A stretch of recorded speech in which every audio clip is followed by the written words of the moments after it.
அப்போஸ்தலர் 10ஆம் அதிகாரம் 38வது வசனம்.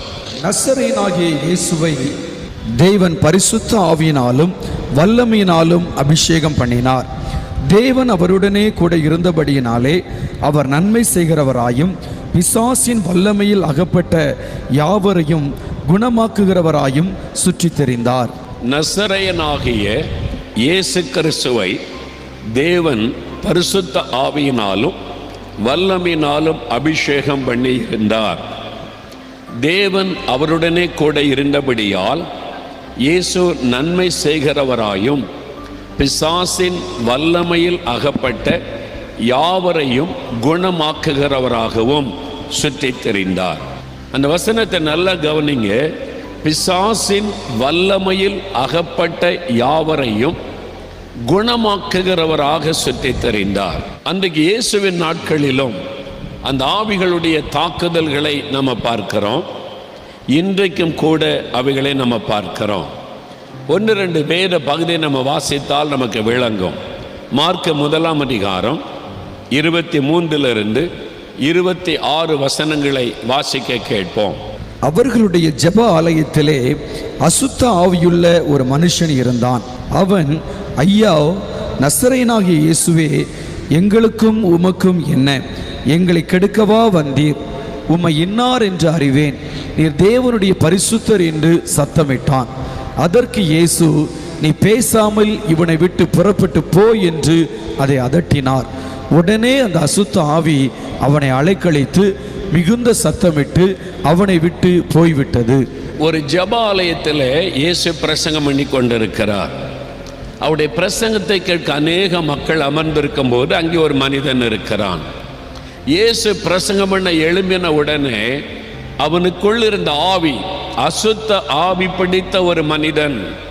அப்ப அசுத்த ஆவி அவனை பாவத்துக்குள்ளாக்கியோ வியாதிக்குள்ளாக்கியோ வேதனைப்படுத்தவில்லை. அவனை ஆட்கொண்டிருக்கிறது. He was possessed by the Holy evil spirit. அந்த ஆவி அவனை பிடித்திருந்தது. அந்த ஆவி அவனை நிரப்பி இருந்தது. அந்த ஆவி அவனை ஆட்கொண்டிருந்தது. ஜெபாலயத்தில் உட்கார்ந்து இருக்கிறான். சாதாரணமாக தான் இருக்கிறான். இயேசுவை பார்த்த உடனே இந்த ஆவி அலறுகிறது. ஐயோ, நசரேயனாகிய இயேசுவே, எங்களுக்கும் உமக்கும் என்ன? என்னை வேதனைப்படுத்தவா வந்தீர்? சத்தமிடுகிற அந்த ஆவி சத்தமிடுகிறது. பாருங்க, இயேசுவை பார்த்த உடனே ஆவி பயந்து சத்தமிடுகிறது. இவர் நம்மை துரத்தி விடுவார், நம்மை விரட்டி விடுவார் என்று அந்த ஆவிக்கு தெரியும். அது சத்தமிடுகிறது.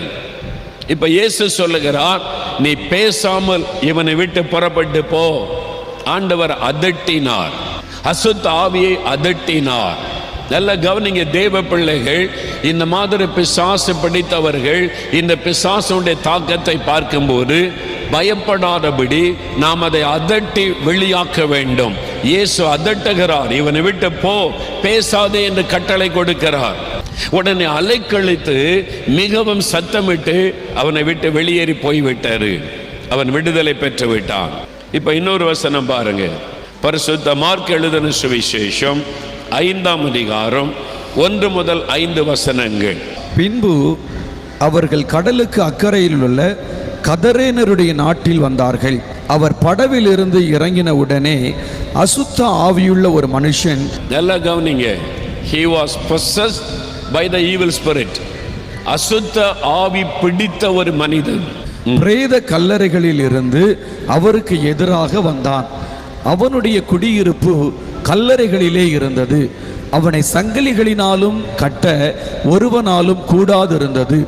அவன் அநேகம் தரம் விலங்குகளினாலும் சங்கிலிகளினாலும் கட்டப்பட்டிருந்தும் சங்கிலிகளை முறித்து விலங்குகளை தகர்த்து போடுவான்.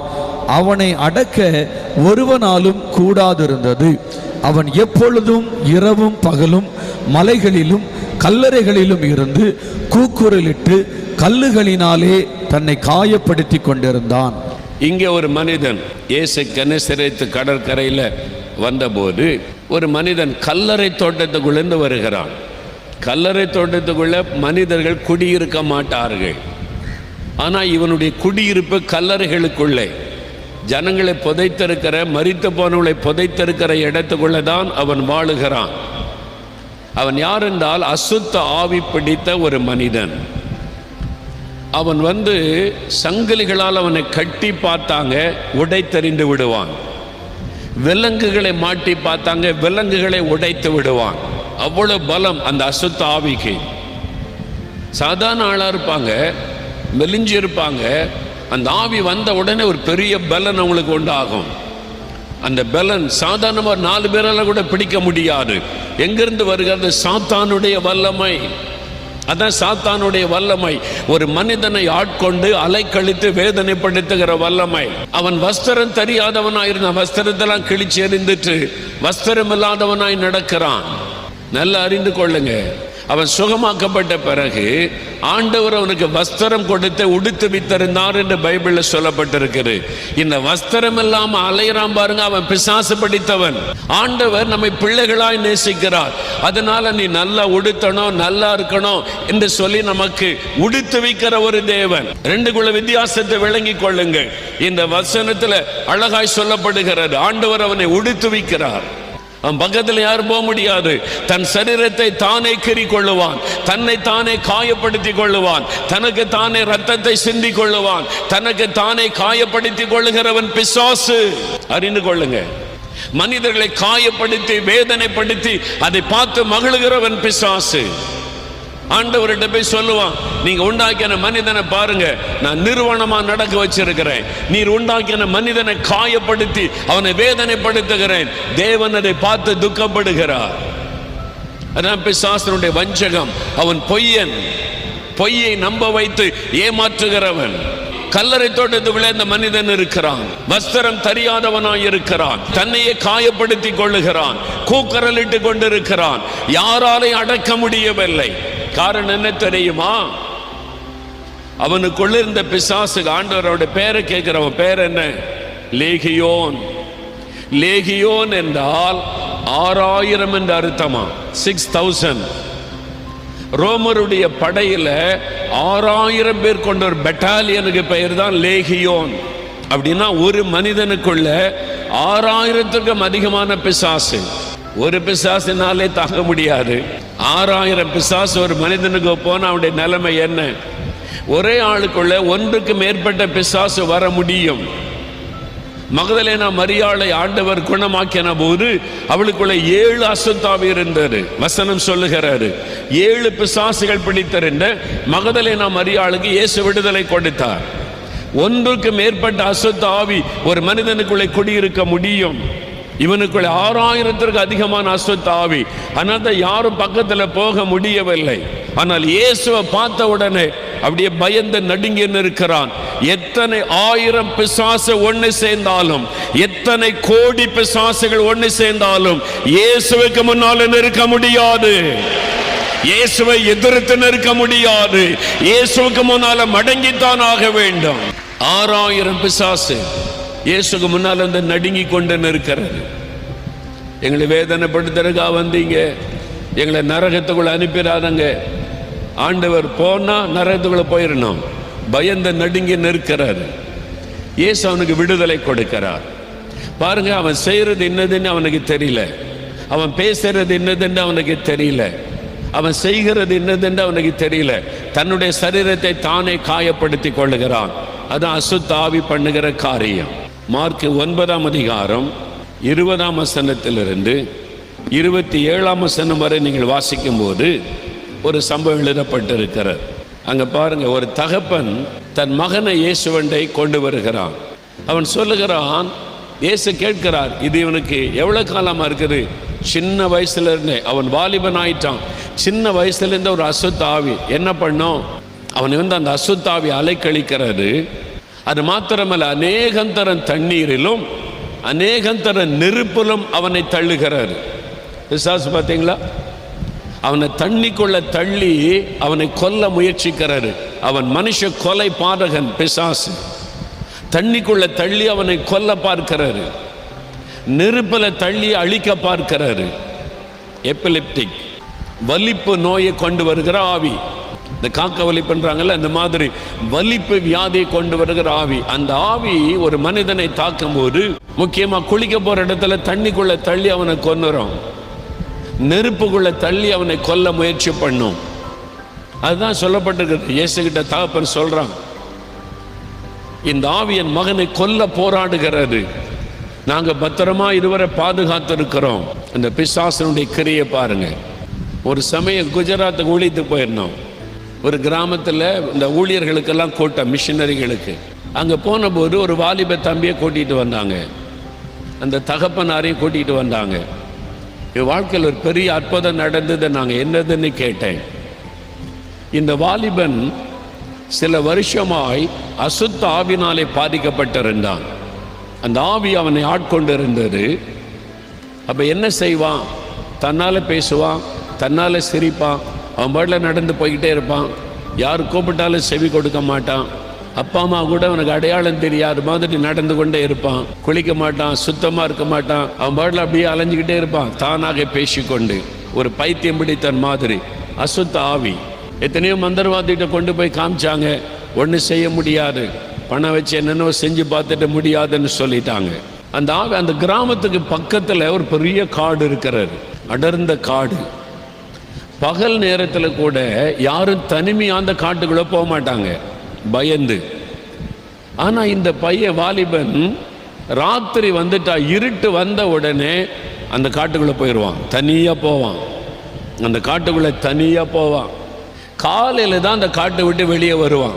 அவங்க அப்பா அம்மாவுக்கு பயம், பிள்ளை காட்டுக்குள்ளே போய் என்ன பண்ணுறானோ, செத்து போயிடுவானோ, ஏதாவது ஆயிரமோ, காலையில் உயிரோடு வருவானோ வரமாட்டானோ, பயம். ஆனால் அடக்க முடியாது. அவன் யார் அடக்குனாலும் உதறி தள்ளிவிட்டு காட்டுக்குள்ளே போயிடுவான். அது ஒரு பொல்லாத ஆவி. அவனை அலைக்கழித்து கொண்டு காட்டுக்குள்ளே கொண்டு போய் அவனை வேதனைப்படுத்தி கொண்டிருந்த ஒரு ஆவி. பல வருஷம். ஒரு நாள் அங்கே ஒரு சின்ன சர்ச் இருக்குது, மிஷினரிகள் நடத்துகிற சபை. ஞாயிற்றுக்கிழமை ஆராதனை நடக்கிறது. எல்லாம் பாட்டு பாடிக்கிறாங்க, துதிச்சு பாட்டு பாடிக்கிட்டே இருக்கிறாங்க. அவன் அந்த சர்ச்சு பக்கத்தில் வழியாக நடந்து போகிறான். அப்படியே நடந்து போகும்போது இந்த பாட்டு சத்தத்தை கேட்ட உடனே ஒரு வல்லமை அவனை இழுக்கிறது. அந்த சர்ச்சை வாசலில் எட்டி பார்க்குறான், உள்ள என்ன நடக்குன்னு. அழுக்கு தலை, அழுக்கு ட்ரெஸ்ஸு, என்ன அது மாதிரி பிசாசு பிடிச்சு தானாக அலைந்து கொண்டிருந்தவன். ஊருக்கே தெரியும். சர்ச்சுக்குள்ளே எட்டி பார்த்த உடனே ஆராதனையில் இருந்த ஒரு சகோதரர், பின் வரிசையில் இருந்தவர், உள்ள வாணி கூப்பிட்டார். உள்ள வந்துட்டான். இதில் உட்காருன்னார். உட்காந்துட்டான். அப்படியே உட்காந்து பார்த்துக்கிட்டே இருக்கான். அப்படியே பிசாசு பிடிச்சிருக்குல்ல, ஒன்றும் பேசலை, அப்படியே பார்த்துக்கிட்டே இருக்கிறான். பாட்டு நடக்கு, ஒர்ஷிப், ஆராதனை, ஜெபம் நடக்குது. ஊழியக்காரர் வசனத்தை பிரசங்கம் பண்ணுகிறார். அமைதியாக உட்கார்ந்துருக்கிறான், அப்படியே பார்த்துக்கிட்டே. இந்த மாதிரி அவன் இருக்கிறதே கிடையாது. அப்படியே நடந்துக்கிட்டே இருப்பான், பேசிக்கிட்டே இருப்பான். ஆனால் இப்போ அமைதியாக சர்ச்சுக்குள்ளே உட்கார்ந்துருக்கிறான். ஆராதனை முடிஞ்சது, கடைசி ஜெபம்லாம் முடிந்தது. அவன் எழுந்தான், ஒன்றுமே பேசலை, வீட்டுக்கு போயிட்டான். போய் என்ன பண்ணான்? முதல்ல நல்லா பல்லு விளக்குனா, குளிச்சா, தலையெல்லாம் செய்வறான், புது ட்ரெஸ் போட்டுட்டான். அவங்க அப்பா அம்மா பார்க்குறாங்க, என்னாச்சு இவனுக்கு, திடீர்னு மாறிட்டானே அப்படின்னு பார்த்தா, அந்த ஆராதனையில் இருக்கும்போது ஆண்டவருடைய வல்லமை அவனுக்கு விடுதலை கொடுத்து விட்டாரு. கடைசி ஜெபம்லாம் முடிந்தது. அவன் எழுந்தான், ஒன்றுமே பேசலை, வீட்டுக்கு போயிட்டான். போய் என்ன பண்ணான்? முதல்ல நல்லா பல்லு விளக்குனா, குளிச்சா, தலையெல்லாம் செய்வறான், புது ட்ரெஸ் போட்டுட்டான். அவங்க அப்பா அம்மா பார்க்குறாங்க, என்னாச்சு இவனுக்கு, திடீர்னு மாறிட்டானே அப்படின்னு பார்த்தா, அந்த ஆராதனையில் இருக்கும்போது ஆண்டவருடைய வல்லமை அவனுக்கு விடுதலை கொடுத்து விட்டாரு. இயேசுடைய வல்லமை அந்த ஆவியை அழித்து விட்டாரு. அந்த பிசாசின் பிடியில் இருந்து விடுதலை. நேர திரும்ப சர்ச்சுக்கு வந்தான். அந்த ஊழியக்காரன்ட்ட பேச ஆரம்பிச்சான். இப்போ இயேசுவை ஏற்றுக்கொண்டு முழு குடும்பமும் ரட்சிக்கப்பட்டு இயேசுவுக்கு சாட்சியா இருக்கிறாங்க. அல்லேலூயா. பிசாசின் வல்லமையில் அகப்பட்ட யாவரையும் இயேசு குணமாக்குகிறவர். எந்த மந்திர வல்லமை, பில்லிசோனிய வல்லமை, அசுத்தாவின் கிரியைகள் எதுவானாலும் ஆண்டவர் விடுதலை தருகிறவர். அப்படிதான் ஆண்டவர் விடுதலை கொடுத்தார். அன்றைக்கு லேகியோன் பிசாசு பிடித்தவனை விடுவித்த இயேசு இன்றைக்கு மாறாதவராயிருக்கிறார். இன்னைக்கு உங்களுடைய குடும்பத்தில், உங்க வாழ்க்கையில, உங்க பிள்ளைகள் வாழ்க்கையில உங்களை தாக்கி இருக்கிற சாத்தானுடைய வல்லமை எதுவானாலும் சரி, இன்றைக்கு ஆண்டவர் விடுதலை தர போகிறார்.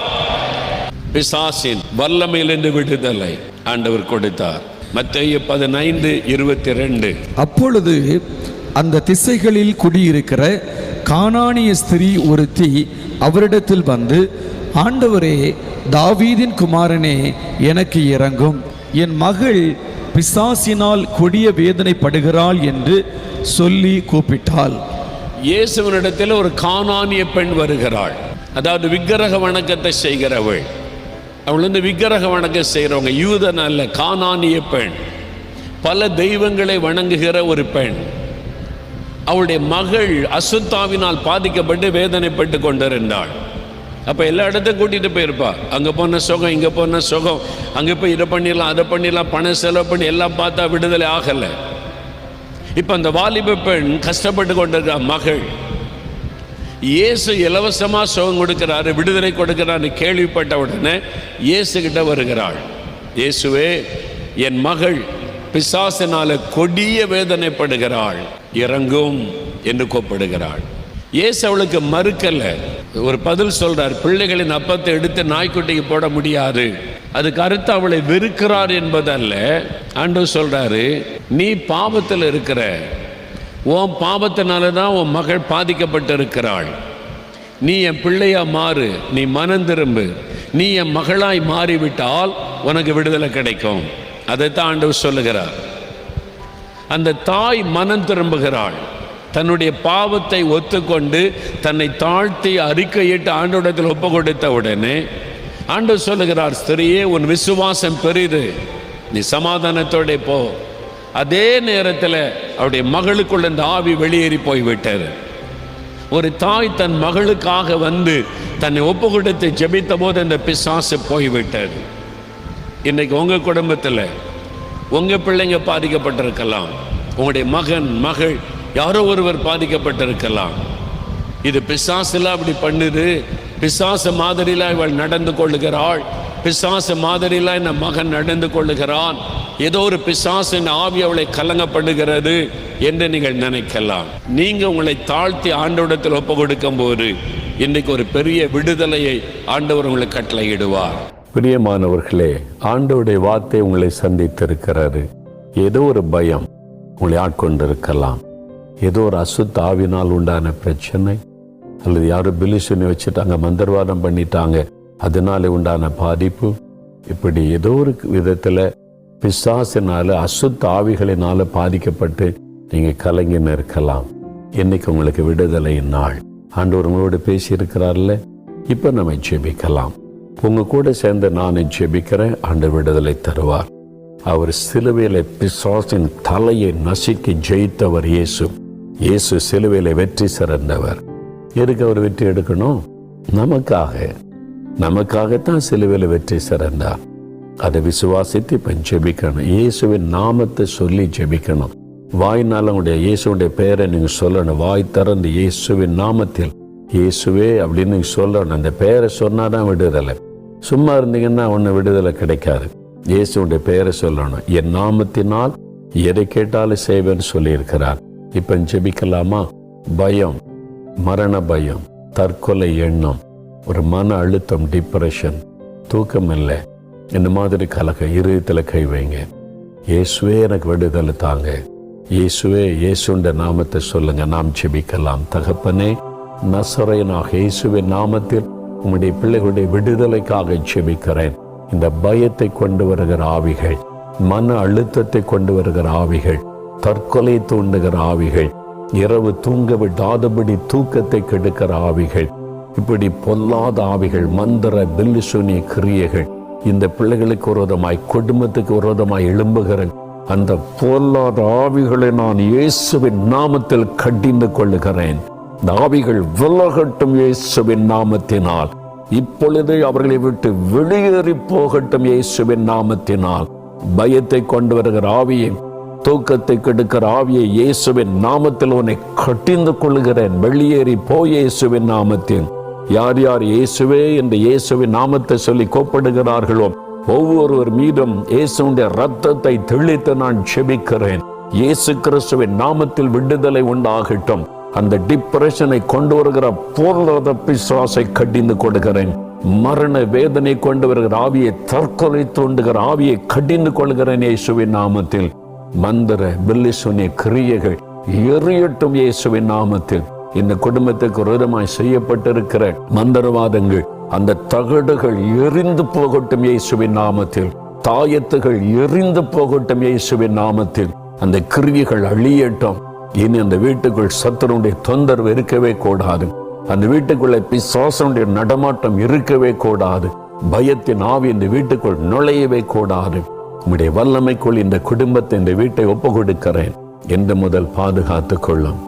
ஆண்டவரே, இப்படி பயத்தினால, பில்லிசுனிய மந்திரத்தினால உண்டான நோய்கள், வியாதிகளை உண்டாக்குகிற ஆவிகள், அவைகளை கடிந்து கொள்ளுகிறேன் இயேசுவின் நாமத்தில். வெளியேறி பொல்லாத ஆவியை, சரீரத்தை முடக்கி வைத்திருக்கிற ஆவியை, கை கால்களை முடக்கி வைத்திருக்கிற பொல்லாத பிசாசை விலகு இயேசுவின் நாமத்தில் உன்னை கடிந்து கொள்ளுகிறேன். சமாதானத்தை கெடுக்க, குடும்பத்தின் ஒரு மனதை குலைக்கிற பிசாசை கடிந்து கொள்ளுகிறேன். ஆசீர்வாதத்தை திருடி நஷ்டத்தையும் இழப்புகளையும் கொண்டு வந்து வியாபாரத்தை, வருமானத்தை முடக்க நினைக்கிற பொல்லாத மந்திர பில்லிசோனி ஆவிகளை கடிந்து கொள்ளுகிறேன். அவைகள் எரிந்து போகட்டும் இயேசுவின் நாமத்தில். இன்றைக்கு ஒவ்வொரு குடும்பத்திலும் விடுதலை, இயேசுவின் நாமத்தில் விடுதலை. இந்த செய்தியை கேட்டு ஜெபிக்கிற ஒவ்வொருவருக்கும் இயேசு கிறிஸ்துவின் நாமத்தில் விடுதலை உண்டாகட்டும். சத்துருடைய கிரியைகள் அழியட்டும். பொல்லாத ஆவியினுடைய வல்லமைகள் அழியட்டும். நீர் கிரியை செய்கிற அன்பிற்காக ஸ்தோத்திரம். விடுதலை கொடுத்து விட்டதற்காக ஸ்தோத்திரம். வாய் திறந்து சொல்லுங்க, இயேசுவே ஸ்தோத்திரம், இயேசுவே ஸ்தோத்திரம். விடுதலைக்காய் ஸ்தோத்திரம். சத்துருடைய கிரியை அழிக்கப்பட்டதற்காய் ஸ்தோத்திரம். ஜெயம் கொடுத்ததற்காய் ஸ்தோத்திரம்.